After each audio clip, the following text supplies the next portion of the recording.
of Tito Gone Wild as my username. The deepest of cuts.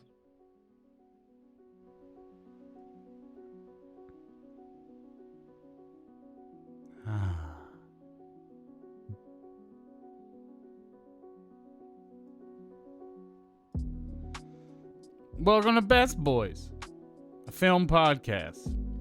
An amateur film study podcast for the average Joe, the buffest buffs, and the cringest bingers. I am your host, JP, and I'm joined by my brother, professional Hollywood videographer, Kory with a story. Wow. We're bringing you the highest fashion in film. Yeah, I like it. I figured I'd give it a chance. This is going to be a, it's all high class today. I guess. No, I guess not. Well, half of these movies are high class and high fashion. It's one, I guess, yeah. I don't know. I just refer to it as rich people. No, I got your reference. I'm talking about the movie. It's more about the movie. Your reference is fine. Yeah, these movies are there's something all right. Yeah, this is it might be the first Best Boys stinker cast. And so I hope you guys brought your nose plugs and some Febreze. First one in a while, honestly. Maybe ever. Do you think these would be hot takes? At least for The Martian. I don't know. I don't know how Scoochie seems to be getting bad reviews. So, The Martian didn't though. If I recall, we'll have to once we get down to it, I'll pull up Rotten Tomatoes and I'll pull up Letterboxd and see some things. But I remember people liking that movie when it came out, but I haven't heard people talk about it since. I think the issue that I have with it, memory-wise, is there's a lot of big blockbuster sci-fi movies to have come out in the last decade. Arrival, Interstellar, this shit.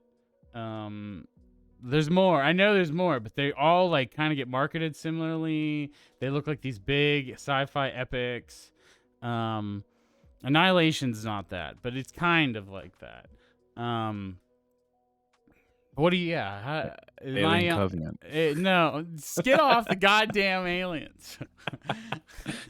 No, there's no aliens. Just because it's Ridley Scott, there's no aliens in this. But you know what I'm talking about, though? Doesn't it feel like there's a sameness with these big? And so, they all get reviewed well. Interstellar, Arrival, they're both reviewed well. This was reviewed well, not as good as those, but yeah, it's it feels redundant to me. Yeah, and I haven't seen Interstellar, but I have seen the other one that you named that I'm not forgetting. Arrival, yes. And if Interstellar is anything like that, it's like that. It's like the slower burn sci-fi where it's more like following one person and more of the psychological aspect of it. So less than Independence Day where it's just in your face crazy sci-fi. So Interstellar was 2014, Arrival was 2016, The Martian was 2015. 2015. Which I did not feel like it came out that long ago. I feel like didn't, but I think that's the problem with the last decade is it all feels like it wasn't that long ago. But it is now. Yeah, it's nuts to be 6 years old, especially because even watching it didn't feel that old, but also just the people in my world, at least when The Martian got brought up, everyone liked it, and it was always something like, oh, you should watch it when you get a chance over the last few years. And I've been wanting to watch it, but man, now I regret wanting to watch it. Yeah, this was your pick. Sorry, guys. Yeah, this was Kory's pick. But no, I was fine with it. It was something that I was down to see. So, and I think all these hyped, critically acclaimed, well, at least well reviewed sci-fi blockbuster kind of things. This was definitely this one is the really tropey. I guess we're just gonna jump into The Martian. I think we meant to talk about House Gucci first, possibly, but I'm just ready to talk about The Martian now. Yeah, let's dive in on this one. It's okay. I think it's okay. It's okay. Yeah. Eventually we'll have timestamps. I feel like where people can just jump to the one they want. But we're not quite there yet. I don't have that kind of. I'd have to do it myself at this point. But all right. Ridley Scott directed both these films. This one's 2015. So we did Ridley Scott for Blade Runner, and which was awesome. And I think we talked about it vaguely at the end of last episode. But what is your relationship with Ridley Scott as a filmmaker? I feel like before and then maybe now after would be a good take later, because Well, yeah, go ahead.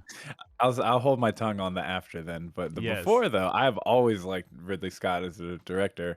Um, the original Alien's awesome, and then Blade Runner is super good. But also just for me in like high school ish age, like Prometheus, I know which was not a great movie to most people, I thought was really good. And then and You really then liked it was like You really I liked loved Prometheus. Prometheus. It was so good to me. And I only if it would have the sequel would have answered the questions that the first one proposed. I thought it was a lot of cool ideas. But then you go back to things even like Gladiator and stuff we talked about last week just briefly, and like so many just big name awesome movies.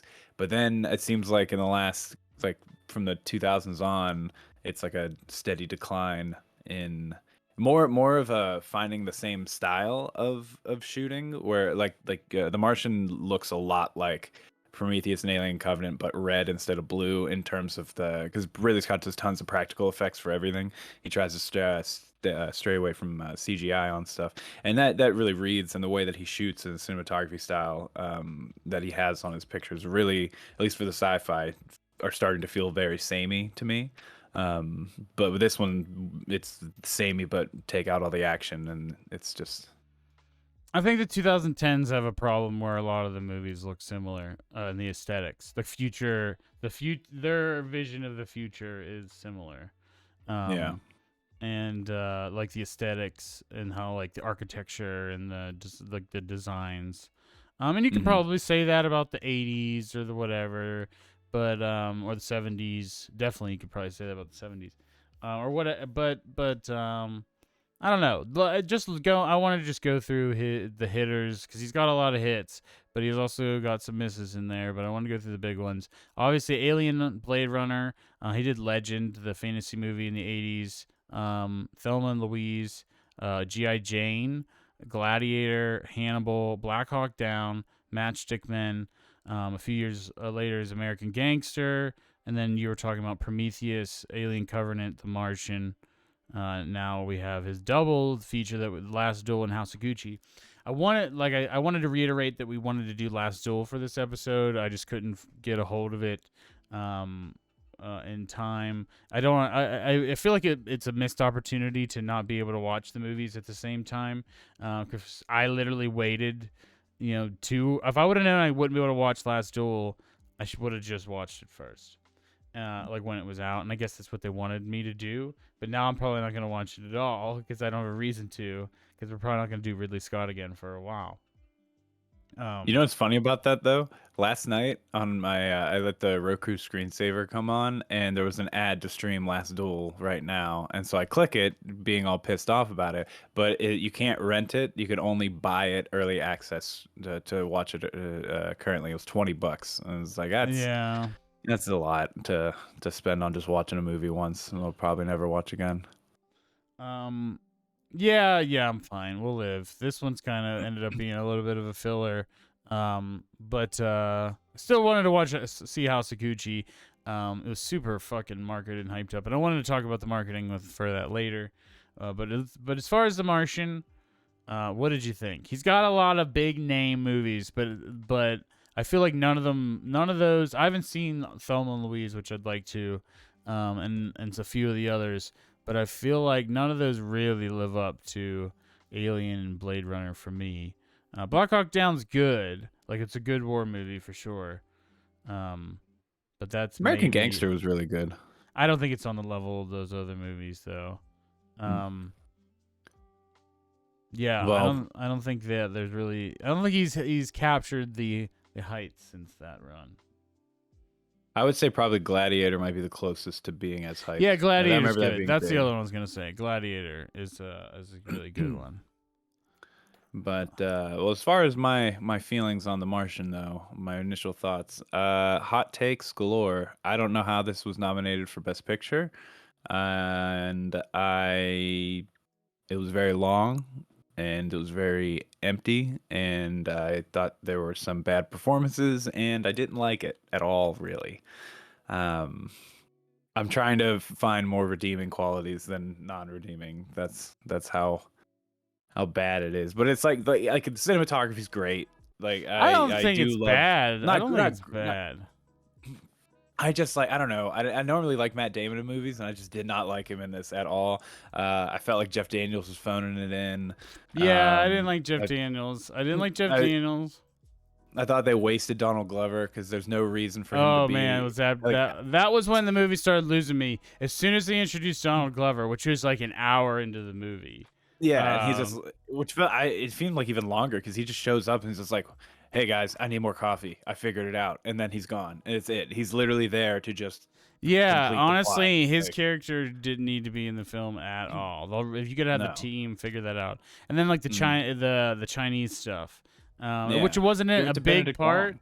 but the all the Chinese stuff and the Donald Glover stuff, it just like Mm, so fast and brushed over. That it wasn't that good, but I thought the premise was really good, and I was interested in what was happening for a while in this movie, like in how he was gonna figure this out, and oh, he figured it out. Oh, but then there's gonna be a setback, and like I was good until about around the time of the explosion when the lab blew up, mm. and he had to like duct tape it back together or whatever. Yeah, which Um, duct tape apparently does hold the universe together in I this movie. yeah, and I get that, but I had a problem with the tarp and holding the Mm, vacuum, holding the oh, I did pressure. too. That was my biggest issue with all that. Was the tarp? It's not going to be strong enough to keep air pressure if the pressure gets is that different from the outside to inside.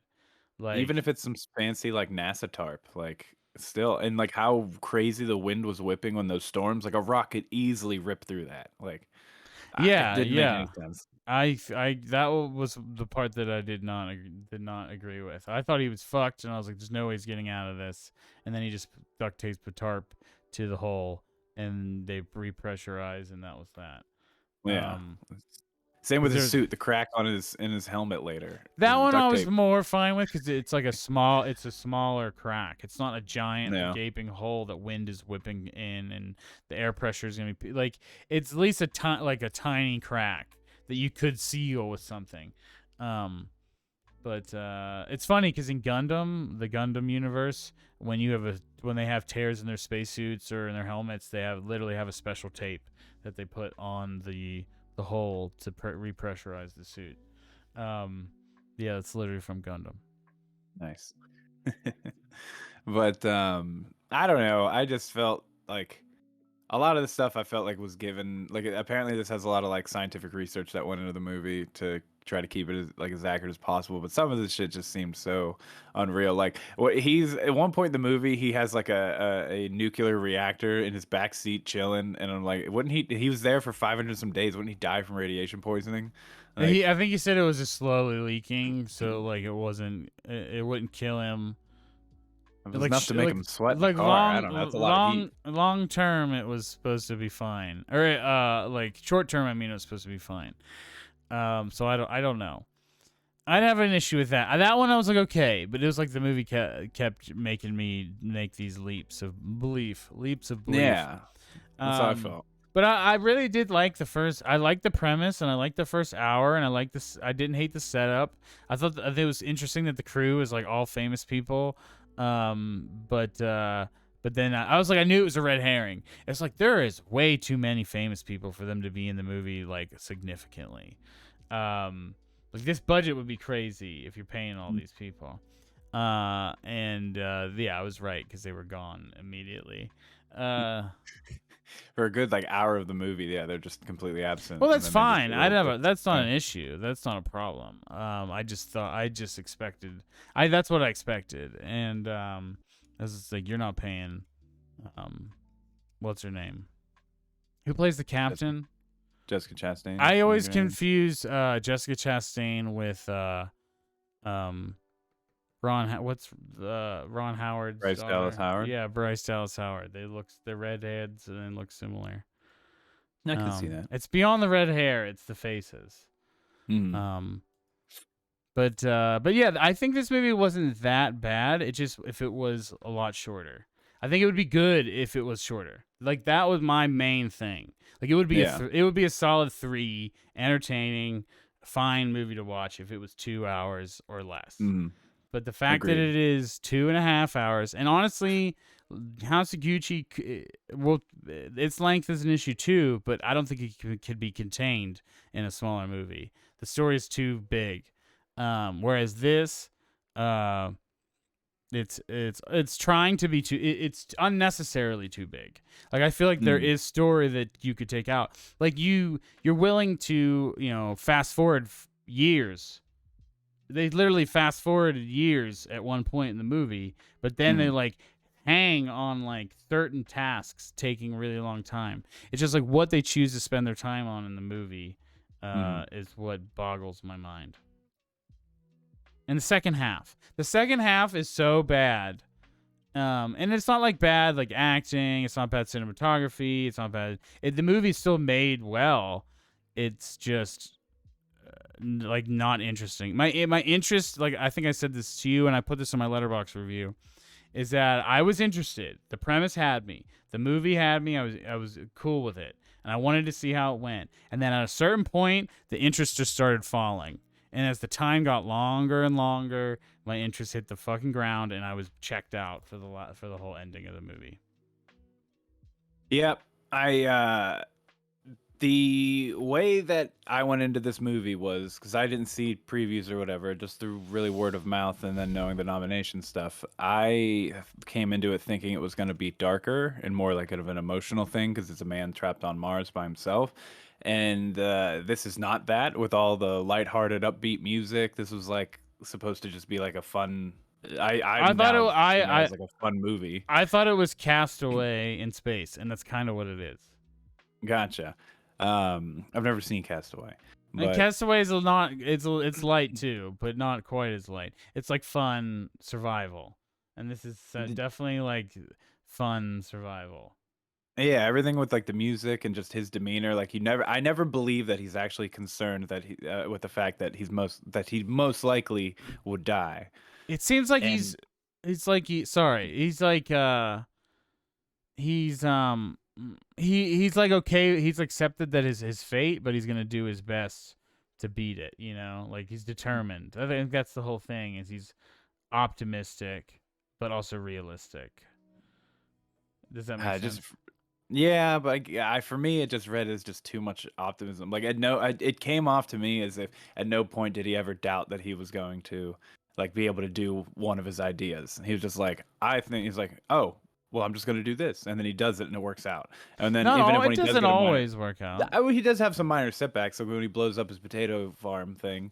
But then there's just like immediately like another solution, and he's still like doing fine. He has to cut down his rations, but which I did think later in the movie they did good with making him look scrawny and with the body double stuff, like a real emaciated. But the I don't know. I think like you were saying with leaps of faith with stuff. I think between that, me thinking it was going to be a more darker emotional movie, and then having the score and everything just feel a lot more upbeat, I had a hard time just kind of getting into the world, and it ended up just being like a clock watcher for me the whole time. Oh, it sounded like you wanted it to be a different movie. Yeah, I think that's what it is. You have. This is not the first time that you have rated a movie solely on it not meeting your expectations of what it's gonna be.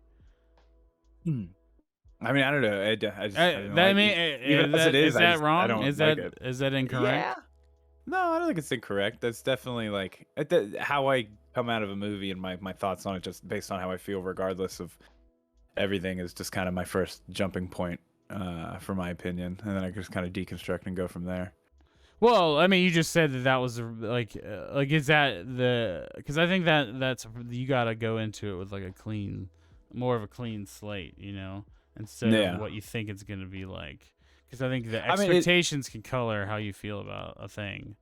yeah, oh, for sure. Because if you want it to be something that it isn't, then it's never gonna meet. It's never gonna be good, satisfying to you. Yeah, and while it didn't meet what I thought it was going to be, even saying that, I don't think that this was it's just very long and boring to me, and I didn't think it was, even as like, a fun adventure survival movie, I don't like Matt Damon's character. I don't like how, like, cocky and how, like, I don't know, he just seems like not that concerned with things, and he has moments of it throughout that are, I uh didn't feel he wasn't concerned with things. It was just like, yeah, it was just like a determination to keep going, mm, and like that the death was probable, but because he said it from the beginning.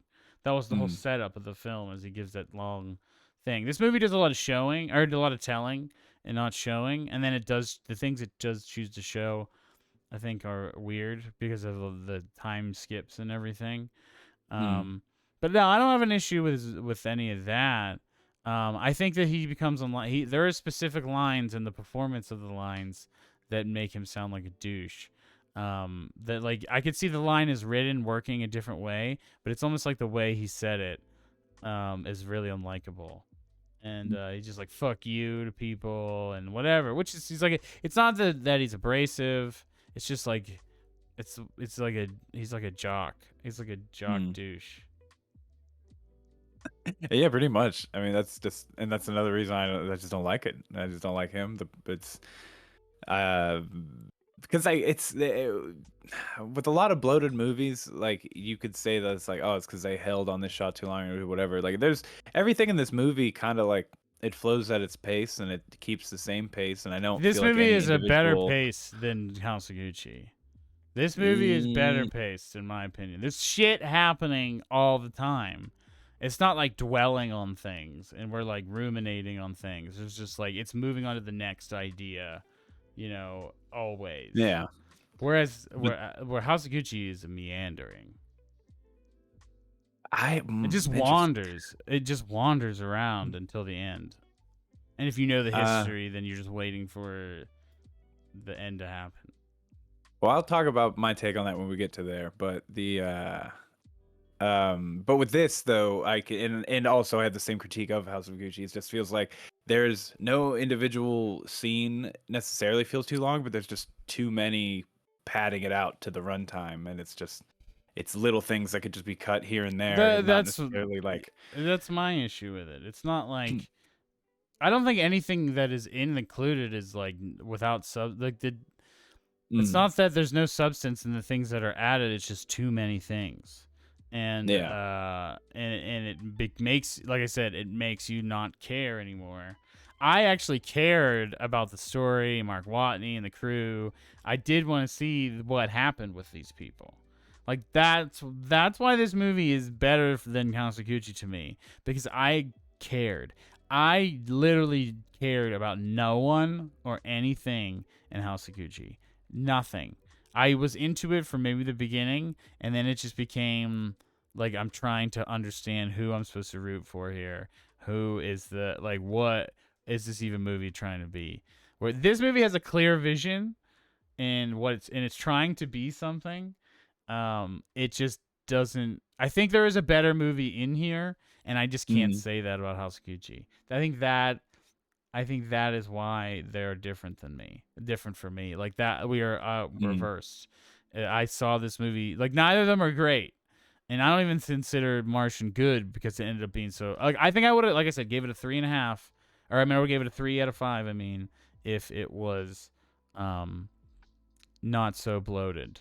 And mm. well, like I said, like once they introducing Donald Glover and all these other subplots that just appear and disappear and never come back. I don't know. Yeah, I mean, that's pretty much just the overarching thing for I would say about most of the movies as a whole, even just beyond the size and pace of it. It's solid, but it's too much. and it doesn't work. I don't know. I didn't like it. I feel like you with Atomic Blonde right now about this one. I think Atomic Blonde is Atomic Blonde. I probably like better than both of these movies. Like No, so, I put agree. that in perspective. Put that in Yeah. perspective. Because how I felt about it, I didn't hate Atomic Blonde. I think that I think it was overrated. So I was trying to portray how I felt about that, like how I was trying to illustrate that, and it ends up me critiquing it more to illustrate that. But these are not as entertaining movies at their base. The Martian, like I said, is a little bit better. The Martian entertained me for much longer, and that's why it's ahead of House of Gucci in my. Honestly, I feel like Ridley Scott at this point. I haven't seen Last Duel, but I have seen Alien Covenant and Prometheus. I think at this point he's a bit indulgent, and needs a tighter reins in the editing room, and And yeah, I think there's great ideas. I think there's still style. House of Gucci has some style in it that this movie is more like straightforward, run of the mill blockbuster sci-fi. That's why I wanted to compare it to those other movies, because it doesn't stand out from those. But yeah, I don't know. It was more. I got more value out of it than the other one. It's just not much. I'm ready to score this thing. I don't think I can talk about it anymore. I don't like. I know you can talk about what you got to say, but I think nuts and bolts. I have a question. Yeah, go ahead.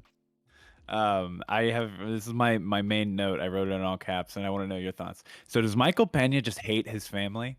Because at the end of the movie, in the credits, this man is the only one in the crew that goes back into space in the end scene. And after also they have that call with him and his family, he's like, "Hey babe, sorry, it's another 500 days. I'm gonna be gone. Sorry, peace." And then it goes to the end of the movie where it's showing all the astronauts where they are now, and Michael Pena is back on the fucking ship going away. And it's just like, man, this dude just hates his family. I honestly didn't even notice that, but that is pretty funny. Yeah, there was like all the subplots with the crew. I just did not give a shit about. Kate Mara and her relationship with Sebastian Stan. As this, what I thought one of them was gonna die, because like, this is trying to make me care about this relationship. It's gotta be, it's gotta be an indicator of foreshadowing of something, and it wasn't.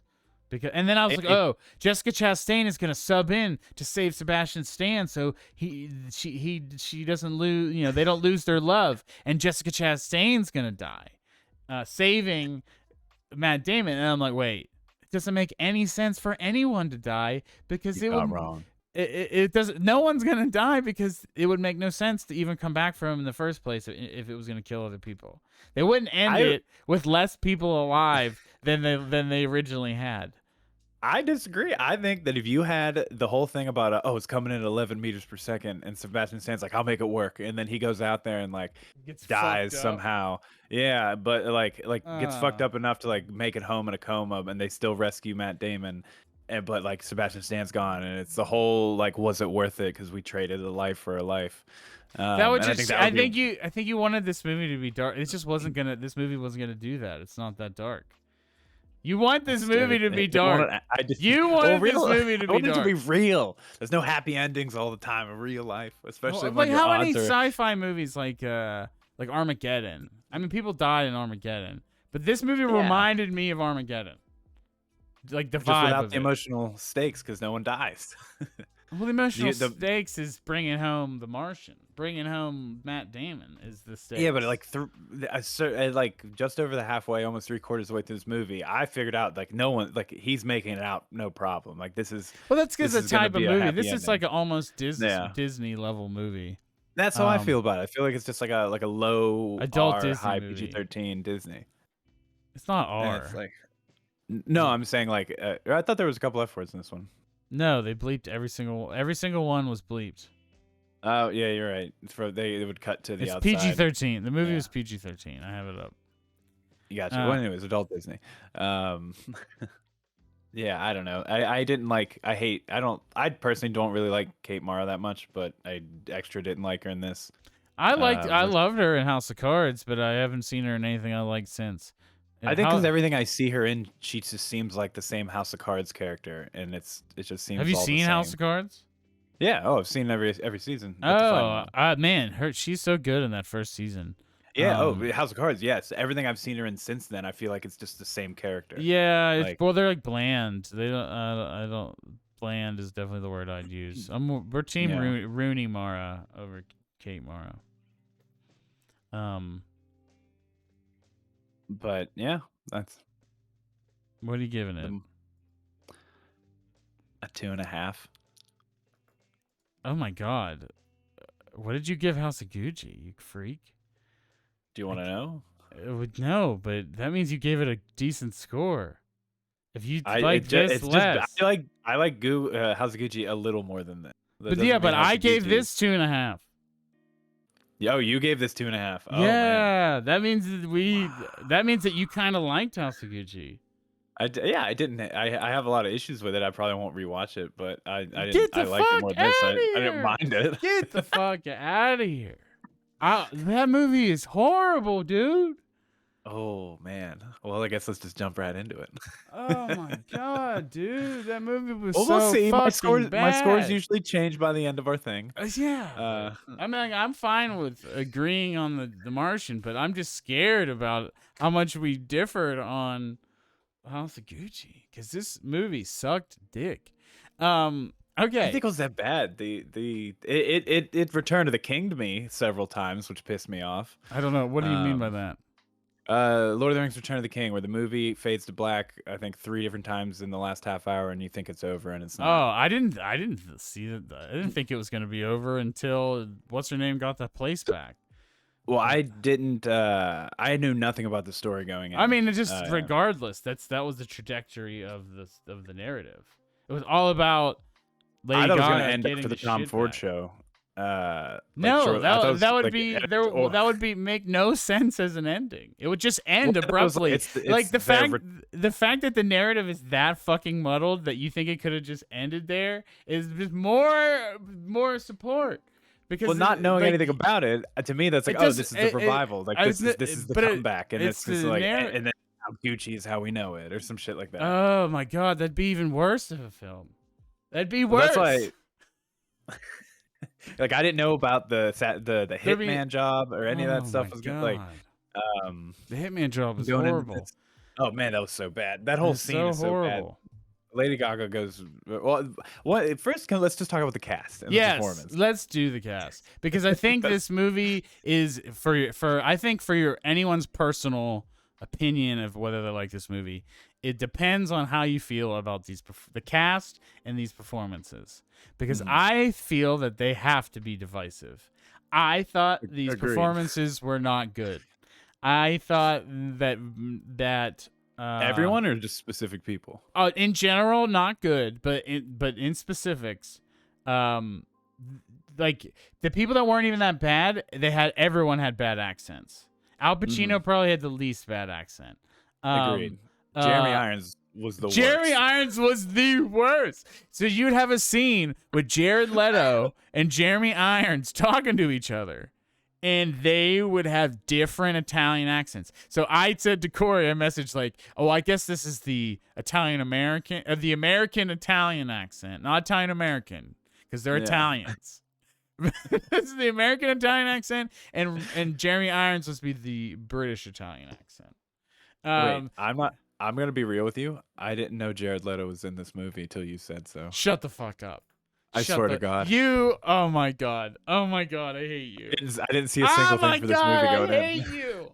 I go in blind, you know this. No, but it's like all the marketing was all the fucking marketing was about Lady Gaga and Jared Leto looking like an old fat man.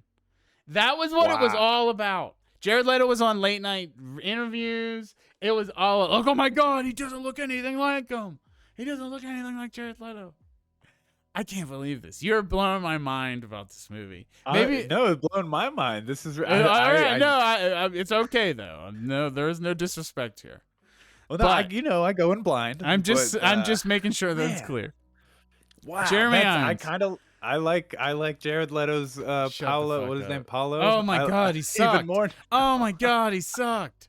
Oh, he was terrible, dude. He was so bad. But I think he doesn't seem as bad when everyone has a fucking caricature of an accent. Yeah. Everybody is Lady Gaga is chewing up scenery like a hungry like fucking Miss Pac-Man. Oh my god. Adam Driver's performance is so subtle and understated, and everybody else is camping it up. Yeah. I it's funny. At first, I thought Adam Driver had the worst accent in the first like 20 minutes of the movie, and well, then he I just settle in as he's getting more and more like time. It almost feels like as they were shooting, he got more comfortable with it. he I just now seemed think to. he's the best in the of the movie when it I comes to just like performance or whatever. I think it's the approach because okay, obviously this movie does not care for historical accuracy, realism, immersion in the world. I mean, there's immersion because this is so in this ridiculous world. But so I had to like suspend that. Like, okay, we're gonna do, quasi. I don't want to say racist, but quasi offensive accents. They're not terrible. They're not bad. I'm not saying they are offensive, but they flirt with it. That's for sure. Lady Gaga sounds like she's from Eastern Europe. It sounds like she's from Russia. I was gonna say I feel like her accent dips in and out where it goes back and forth between a New York and a New Yorker trying to sound Italian. See, it sounds to me like Eastern European for some reason, but yeah, whatever. Adam Driver, I think his approach was the best because he doesn't commit to it so hard that he's like a fucking clown, and he's able, and that way his performance is so subtle, and like I don't know, it's a softer spoken character that he's able to back off from the accent when he needs to or when he just chooses to, and it doesn't fuck with you that bad. Versus when you hear Jeremy Irons and Jared Leto talking to each other, and one sounds like Mario, and the other one just sounds like a British guy trying to talk like he's Italian. I don't even think he sounded Italian. Jeremy Irons' accent like just went away on the fly, and especially anytime he like tried to do the cough thing around it, it immediately just went to normal. There's the one scene, like the scene I keep referring to with those two. They both say the word pastels, and they say it differently. Yep. Irons says pastels. Yeah, Jeremy Irons says pastels, which is definitely a British thing. So given all this that you just heard, I was like, okay, this is trying to go for something. This is trying to go for a style. It's silly. It's not taking itself too seriously. And I was here for that idea for the first half hour. Because I was like, okay, this could work. This is silly a little bit, but it's still a serious story. And it's got style. I like I like the costuming. I like the makeup. I like some of the rich, opulent sets that were almost, citizen like 80s Citizen Kane sometimes, or very like vaporwave aesthetic. I was into that. I thought that this movie could. There's an idea here that could have worked, but ultimately it is meandering mess. I'll pass it back to you. So I think that I think we're in agreement. Adam Driver's performance was the best of the cast.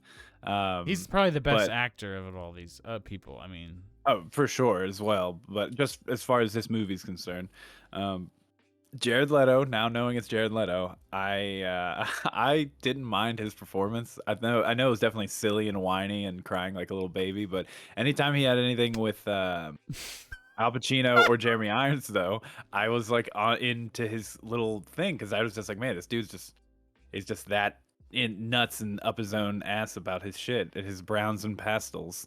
Fucking, but Lady Gaga, I hated her the entire first half of the movie, and then whenever Adam Driver starts to become the bad guy, then I less didn't like her and started to more like hate Adam Driver's character, which I guess is good performance because his heel turn was very good. I thought. I thought it was it hit his performance wise It was fine. abrupt. Writing wise sucked. Yeah, I think it came on a little too abrupt and soon. It was just like everything's fine, and then it's just like, oh, my blonde bitch is here, so you and the kids are gonna have to go, so I can get laid, and and then after that they're divorced, or he attempt to divorce all that. She did some crazy shit though before that. Oh yeah, I was gonna say Kylie and I were kind of not having an argument, but talking about this after the movie, and I was like, Adam Driver's whole thing is all out of resentment for what Lady Gaga's character fucking ruining his family, and I think he's justified in his. There is a level of things, justification. I think the movie wanted us to feel conflicted, but honestly, I think the movie has a hard time trying to tell us who to root for. Yeah, agreed. And that's why it's a mess to me narratively. The one thing I wanted to say about Jared Leto before we let his ass go for a while. Please. Stop. It's me, Jared Leto. Oh, my pastels. Jared Leto. All right, so here's the challenge. I want you to prove me wrong on this. Jared Leto uses a voice in every single movie he does. His performances that are supposedly great are just him putting on a fucking voice every time. Blade Runner, check. Requiem for... I didn't think he had. Yes, he totally did. Voice. He would talk like this. Oh, I just thought it was a more Mr. version of his normal voice. That was definitely that's literally putting on a voice. That's not your normal. That's on a performance in your own voice. And your normal speaking voice. Joker. Check. Requiem for a Dream. Over the top New York accent. Check. Yeah. This movie. Check. I can't think of any others, but Dallas Buyers Club. I'm assuming I haven't seen it, but I'm assuming he's got a southern accent in that. Well, not just the accent, it's like the voice. It's the over well, that's the top what, yeah, voice. you know, like to the level of camp. This is definitely that. Yeah, I this thing though, like it's funny, but I didn't mind it on screen. Like I think because this movie's a little silly, it was forgiving. It's like he is not what ruins the movie for me. It's a comedy of errors, I would say. Mm-hmm. Not the a very. Voice definitely it's matches not funny. The look. This movie is not funny at all. There is nothing hard. I maybe laugh maybe once. Not intentionally, at least. Lady Gaga is. I liked it first. I thought she looked great. She looks great on screen. She looks fantastic. She's a presence. She is charming. This movie, if you liked it, it's got to be carried by her Lady Gaga's charm mainly alone. Which only got me so far, and then I started to see the cracks in the performance. In particular, the divorce scene, the divorce papers where the guy's giving her, and she's just going on and on and on. The papers, I don't know about no papers, and it's like, oh my, I get what you're going for, and I get what the scene is going for, but this is too long. This is too much. This could have so much more energy. I could see this scene on like a Sopranos or something, and being just done much. It doesn't need to be this long, and it doesn't need to be this ridiculous, and it's just hammy. That was hammy to me. Everything with Salma Hayek and her was just ham. Was just ham. And you know how I feel about Salma Hayek. Her performance is not eternal. She did the same thing she always does. She looks great. Look, the MILF, Queen MILF, and yeah, a lot of MILFs and DILFs in this one. What really started taking me out of the movie though was the Salma Hayek fortune teller thing and all the stuff with between her and Lady Gaga. For me, it's just like when they were getting like the mud baths together. It's like Salma Hayek is just taking you for a ride, Lady Gaga. How do you not know? That's obvious. Yeah, that was part of the story, but I didn't know she goes to jail in the end, so like that was kind of deflating for me. Like the Lady Gaga and the whole thing. But yeah, I mean, I figured you'd have to. I pretty much listed out my main grievances. It's just a mess. It's a long mess. I would have been much. I would have preferred to watch this at home where I could, play a video game or talk over it and whatever. But being locked in the movie theater for this long, this is like Eternals, like where it's just a forever movie that I don't care about. Once it hit the Tom Ford thing at the end, from then on, I just kept thinking as every scene grew, because I didn't know how it was going to end. I was like, this got to be it. This has got to be the end. Oh, the Tom Ford stuff was so bad. The Tom Ford shit was so bad and rushed. And it's like the movie's running out of, it doesn't know how to end itself, and it's running out of runway, and it doesn't know how to stick this landing. The scene, okay. So we get a scene. Tom Ford gets hired. Cool. Then we have the big fashion show. Everyone loves it. Then we have a scene of after the show. And literally, this is the worst fucking scene of the movie. This is just a bad, bad scene. Tom Ford is reading a newspaper at a table with a bunch of the investors of the company. And Adam Driver's feeling really good about himself. And then Tom Ford's like, oh, I'm going to go call my mom. And walks out of the room, and then the scene now becomes about Adam Driver getting fired from Gucci or getting bought out from Gucci because he's mishandling it. Even though we just got illustrated that there is no showing of Adam Driver mismanaging the company. It is just all we get is. We get the Lamborghini scene or the Ferrari scene when he buys that like $3 million car, and he references to the blonde girl like, "Oh, everything's on it's on their Gucci expenses." Like, I think that's supposed to be that mismanaging, but it's just that one. It's like one instance. I just took it as like, oh, he's got his shit going again. Yeah. I didn't understand that until afterwards, and it's just like, oh yeah, we're trying to fire you now, and he's like, oh, I'm a Gucci, and he's like, I'm gonna leave. And then he leaves, and the scene was really long, and it was just fucking what the fuck? Like, why would you set it up with Tom Ford? Like, I gotta go. Look at reading his review out loud. It was like a stage. It felt like a bad stage play scene. I gotta go call my mom. I don't know. Yeah, the whole everything from that on. I was just clock watching the whole movie up until then. I think I was pretty good about being, like not bored, but not like wanting to look at my phone the whole time. But yeah, from then on, it's just poop. Although I did like when Lady Gaga shows up to her old house and is like, "Get this bitch out of here," or please show her. Oh my god, the ending is so bad too. It's just like she walks into a closet and the movie ends. I mean, I like that moment, and then then we get the epilogue or whatever, and oh man, this was fatiguing to sit through. Last night in Soho was more excruciating for me to sit through, but this was on the level of like that and Eternals, where it was just like, this is an incredible waste of my time, and I don't want to be here anymore, and I just have to be here because of this podcast. I honestly debated it. I was like, me and Riz talked about it. If we weren't doing the podcast, would we have walked out because we knew it? Here's what happened. We didn't find out that the movie was almost 3 hours until about an hour in. And once we did, we were like, oh, fuck. Like, we literally like said out loud, oh, fuck. Yeah. And it was just like, a prison sentence from there.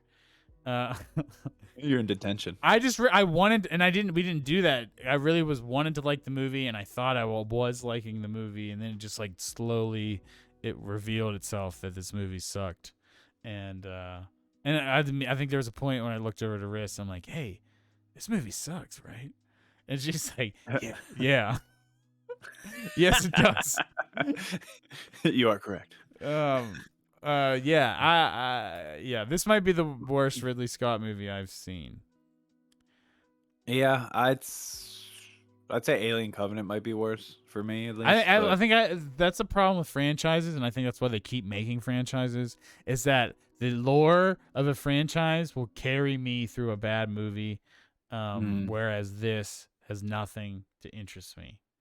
You know, Expendables Yeah. is Expendables is crafted wise far inferior film to this, but because of the cast and then it's a dumb action thing, And I it knows what it probably is. and it fairly knows what it is.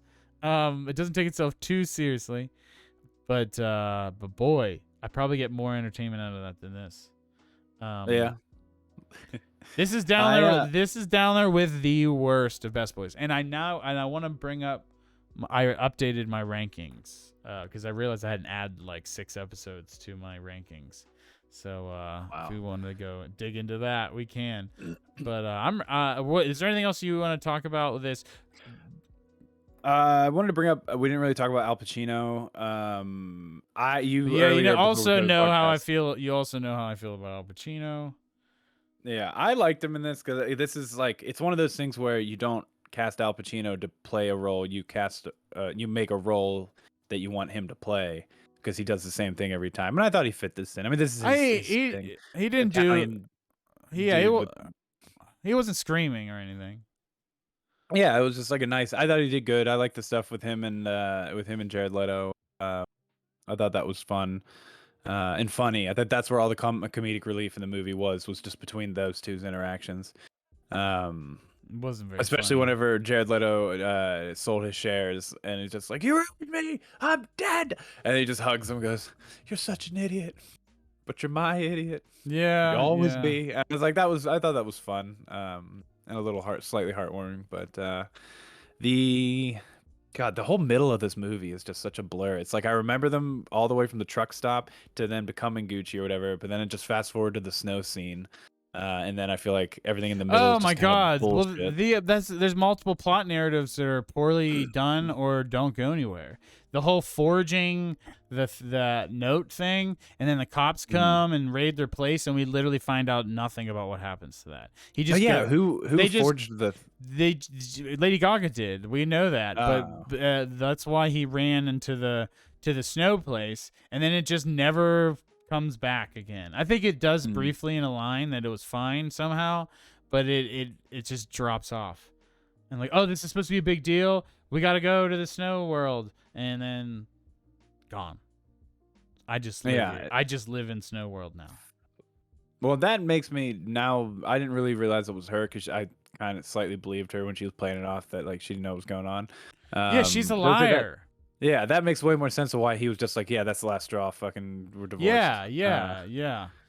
That gives a little more justification for Adam Driver beyond like how he respond. I think he should be not abandon his kid, but as far as Lady Gaga is concerned, I think he's in the right. I don't think he wanted to abandon the kid. He wanted shared custody. Remember?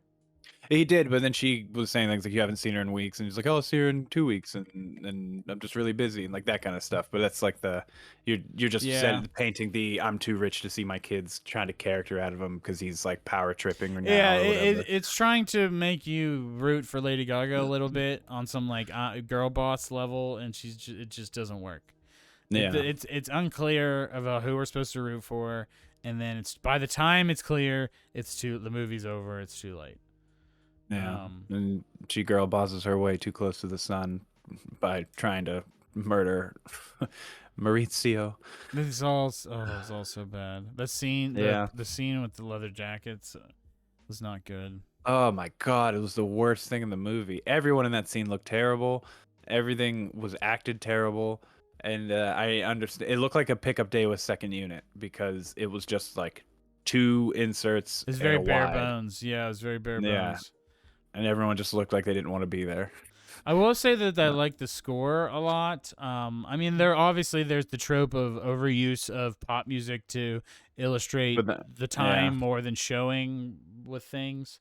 With another language too. Like they did that with the Smash Mouth song. I know it's not really Smash Mouth, but I think it was like I'm a Believer. I can't believe you just called it the Smash Mouth song. The Shrek. That's what I remember. You know the Shrek song? Yeah, that song Shrek sings. Hey, everybody does that with Johnny Cash when it comes to Hurt. So yeah, but it's Smash. All right, whatever. Yeah, it's like Jojo Rabbit did the same thing. Hmm. But at least it wasn't music from the time. It was like 60s music that they're playing over this movie that took place in the 40s.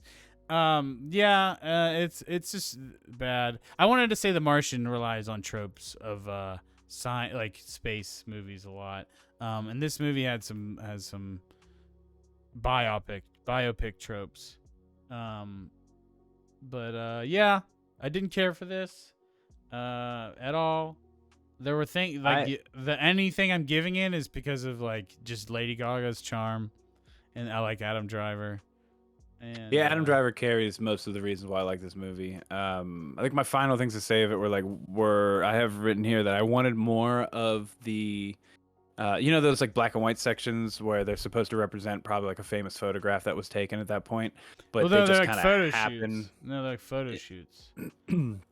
Well, like yeah, but they do the like when Adam Driver's jumping over like the little thing in the Gucci store in the beginning of like probably the first third of the movie, and then he's doing like the little photo shoot thing. But they do it in black and white. I thought that was straight like a reference of this is the event of whenever this famous picture was taken or some shit like No, that. no, the But I black feel like they and just I don't know about the jumping over the thing, but the black and white section at the photo shoot, that's just because a lot of photo shoots were black and white in the 90s. Like because they did another black and the white section glamour whenever things. Al Pacino got arrested, and then they did another black and white thing. Fucking, I can't remember, but I don't know. I thought it must have been represented to that. But if it I is know for that a fact the photo shoot one is because of it was styled like photo shoots of the 90s. I know that one. for the other ones then at least, I don't remember I them don't know. being I would that have liked significant. because they were just kind of thrown in. At least the jumping over it's the one where it's like the low angle shot and Adam I Driver's know jumping over the I didn't even think that was black and white. I thought that was just like it looked like a still photo. Like they just did a still um photo thing. Yeah, I don't know, but those Freeze sections frame. essentially what I'm trying to say is I just felt like could have just been gone completely if they weren't gonna That's add anything more to it. it's like an example of you didn't lean in far enough, so now it's just pointless. Like if you're Yeah. gonna do something like that and you got to go in harder, it's just not enough. Yeah, like, why am I seeing this? Because there's no like you It don't even doesn't get to see build the on a pictures theme later. or yeah, it doesn't. It's not a theme, a motif of the movie, visual motif. I don't like it. Um, I mean, I didn't hate it. Yeah. It didn't add to the film. Oh, the other black and white thing was the marriage when they were getting into the car after the wedding, and everyone's taking Okay. pictures of them. Yeah. Okay. Though that just get rid of it because I felt like you were trying to do something stylistic, but like you said, not enough because now it's just like why is this here? Why am I watching this?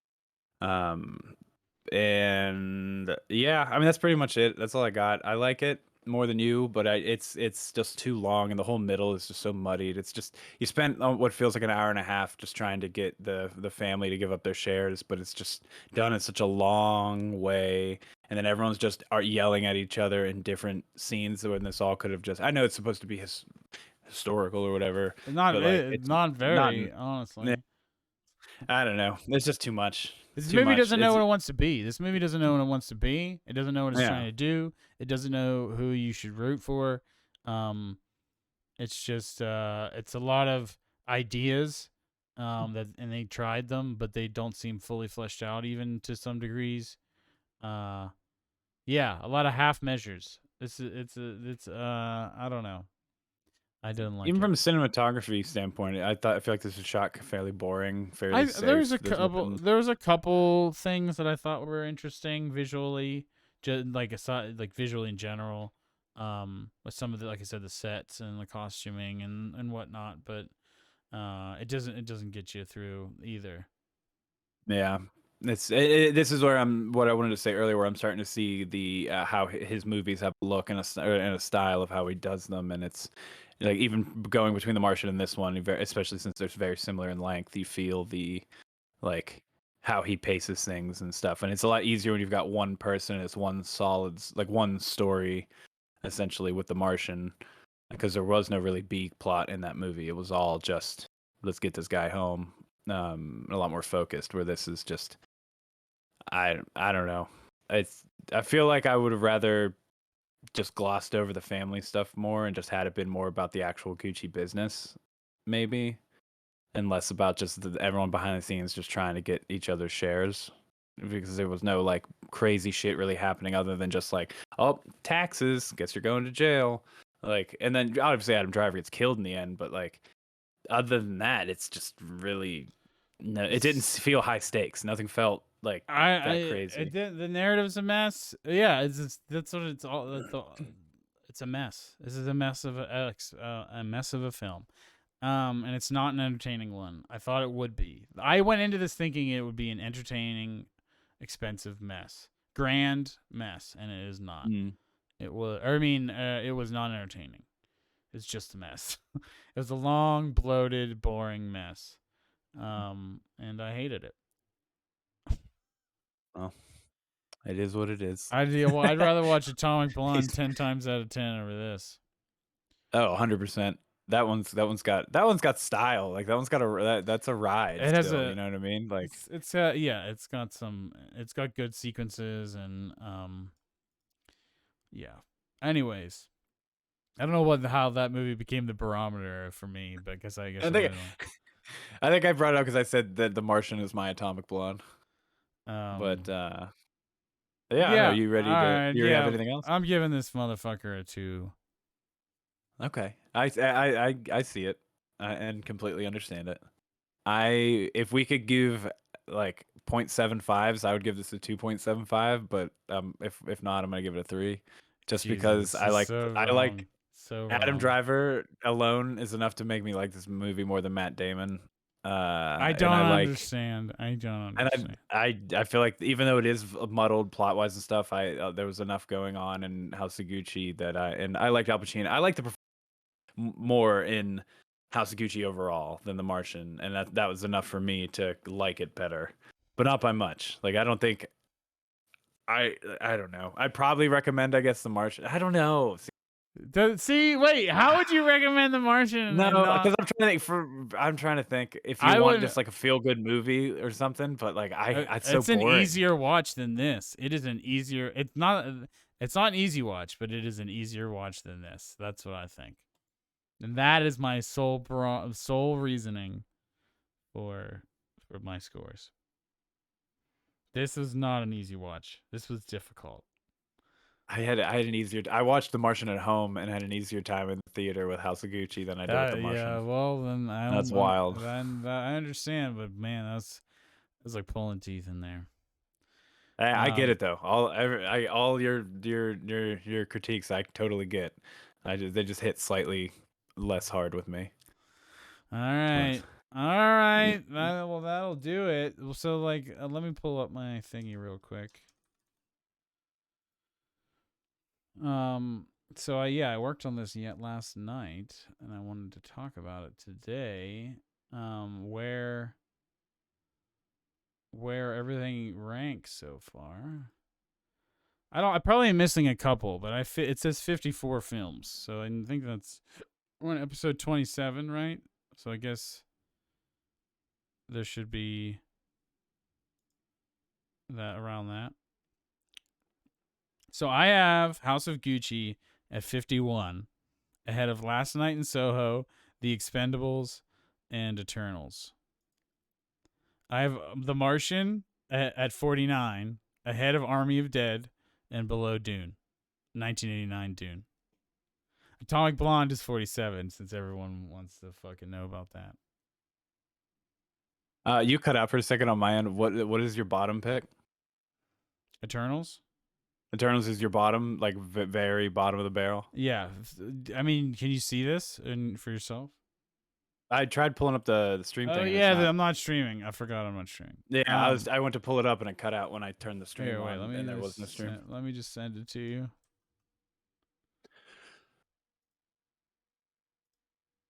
But yeah, Eternals is at the bottom.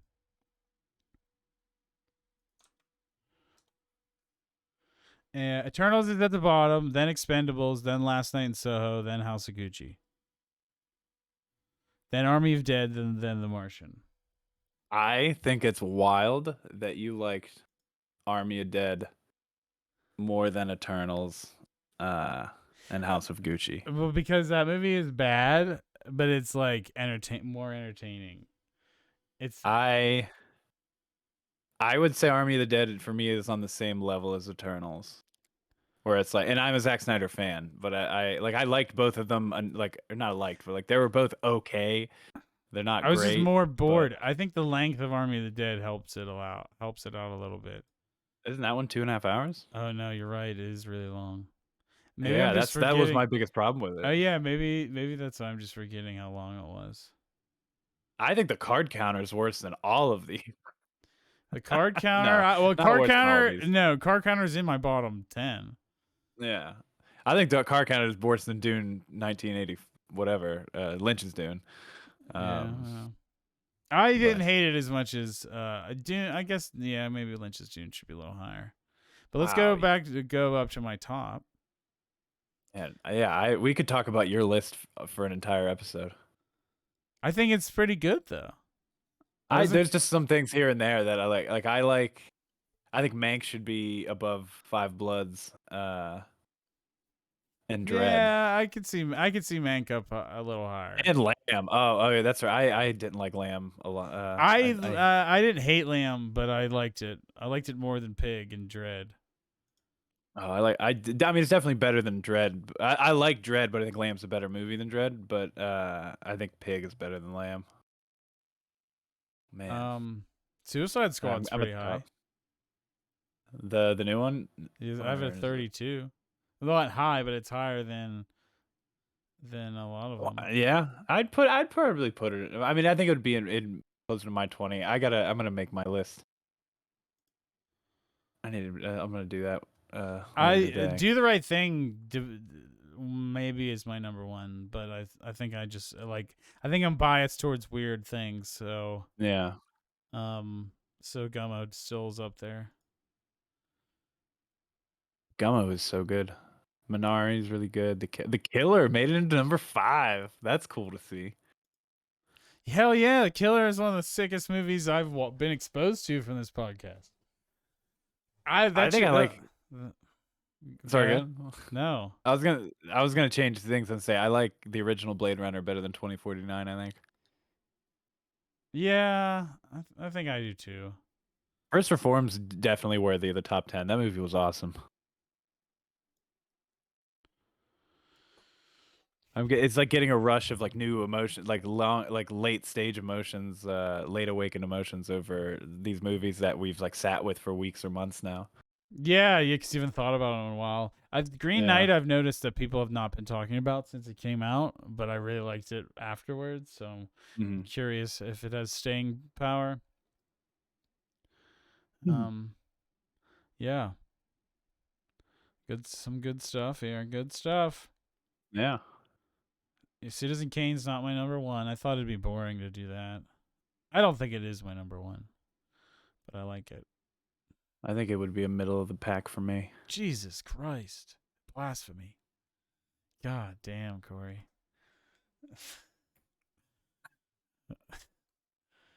He's starting to reveal you. He's starting to show your true self. We have a big enough sample size. They can see. I think it's important for you to have your own ranking so they can see all your scores and compare them and your ranking compared to mine. Yeah. And see our differing tastes. We could probably even do one that's like an average of both of ours. All right. Well, you got anything else to say? You just sorry, I was reading through. I'm like sucked into all these. But yeah, I think honestly it'd be good for a year-end thing if we just did a we should definitely do our top 10s list. Yeah, we should definitely do we'll do like end of year episode, the best things of 2021, and then we should do like we'll eventually do an episode like maybe at our 50th or something like that where we go over the rankings of what we've done on the show so far. Mm-hmm. But all right, I think it's time to wrap it up. You got anything else to say to the kids? For anyone who cares, after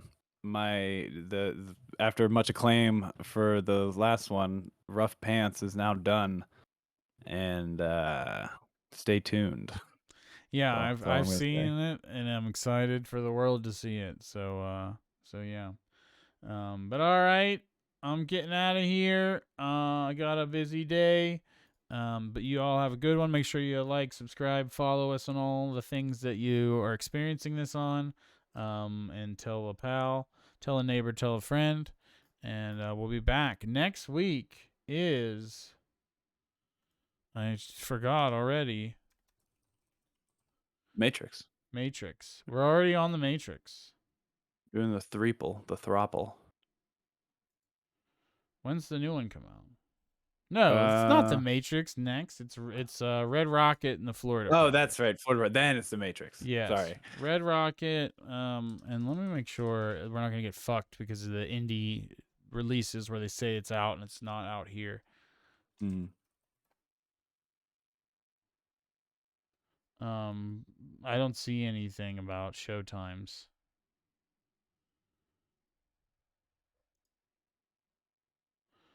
But we'll figure it out. It says in theaters Friday, December 3rd. But I don't see it anywhere. If it's A24, it should be released in most places. Yeah, but well, that's what we're doing. So, and if not, I'll post something on the social medias. I'll eventually get used to this fucking indie release shit. But until then, all right, everybody, y'all have a good one. Thanks, everybody. See you on the next one. Bye.